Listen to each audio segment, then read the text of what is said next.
हमारे उद्धारकर्ता प्रभु यीशु मसीह के नाम पर आप सबों को नमस्कार मित्रों। मैं हूं आपका भाई अजीत होरो।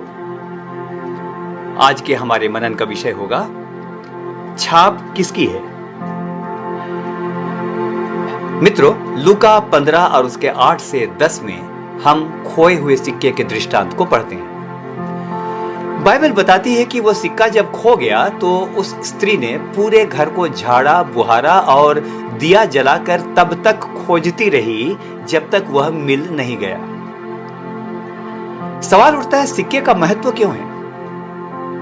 क्यों उस स्त्री ने लगातार उसको ढूंढना जारी रखा? सबसे पहली बात, एक सिक्के का महत्व इसलिए है कि उस सिक्के पर उसके शासक की छाप लगी है। मित्रों, यदि छाप ना हो तो वह मात्र एक धातु का टुकड़ा है, उससे ज्यादा कुछ और नहीं। मामूली धातु भी मूल्यवान हो जाती है यदि उस पर छाप लगी हुई हो। दूसरा कुरिन्थियों 1 और उसके 22वें वचन बड़ी सफाई से बताता है कि हम सब पर छुटकारे के दिन के लिए पवित्र आत्मा की छाप लगी हुई है। आइए अपने मूल्य को पहचानें। आइए इस बात को जाने कि उसने छुटकारे के दिन के लिए हम में से हरेक के ऊपर अपनी छाप को लगाया है। आइए ईमानदारी से अपने कर्तव्यों का निर्वाह करें जो प्रभु ने हमें दिया है। दूसरी बात, उस सिक्के का मूल्य क्यों था? इसका उत्तर यह है कि सिक्का यूं ही नहीं बन गया था, उसे एक निश्चित स्वरूप में ढाला गया है। मेरे मित्र, सिक्के को बनाने की एक प्रक्रिया होती है। धातु खान से निकाली जाती है, उसे शुद्ध करने के लिए उच्च तापमान पर गलाया जाता है। तापमान के कारण उसकी गंदगी दूर होती है और फिर उसे सांचे में ढालकर एक रूप दिया जाता है।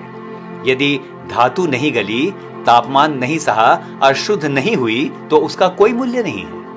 इसी प्रकार मेरे प्रियो, यदि परमेश्वर हमें समस्याओं, बीमारियों और यहां तक कि ताड़ना के द्वारा शुद्ध यदि करे तो बुरा ना माने। नीति वचन 3 और उसके 11वें वचन कहता है, वह पुत्र जानकर हमारी ताड़ना करता है। जब जीवन में तापमान बढ़ता हुआ मालूम पड़े तो जान लें कि प्रभु हम पर अपनी छाप लगाना चाहता है ताकि हमारे जीवन से उसका रूप दिखाई दे। आइए मेरे प्रियो, आज के वचन में हमने सुना कि हम पर पवित्र आत्मा की छाप लगी है। इसे हम बड़े आनंद के साथ इस समय कह सकते हैं। पवित्र आत्मा आ, पवित्र आत्मा आ, पवित्र आत्मा आ, पवित्र आत्मा आ, मुझे ले जा तू यीशु के चरणों में। पवित्र आत्मा आ, पवित्र आत्मा आ, पवित्र आत्मा आ। हम में से हर एक को प्रभु बहुत आयत के साथ आशीष दे। आमीन और फिर से आमीन।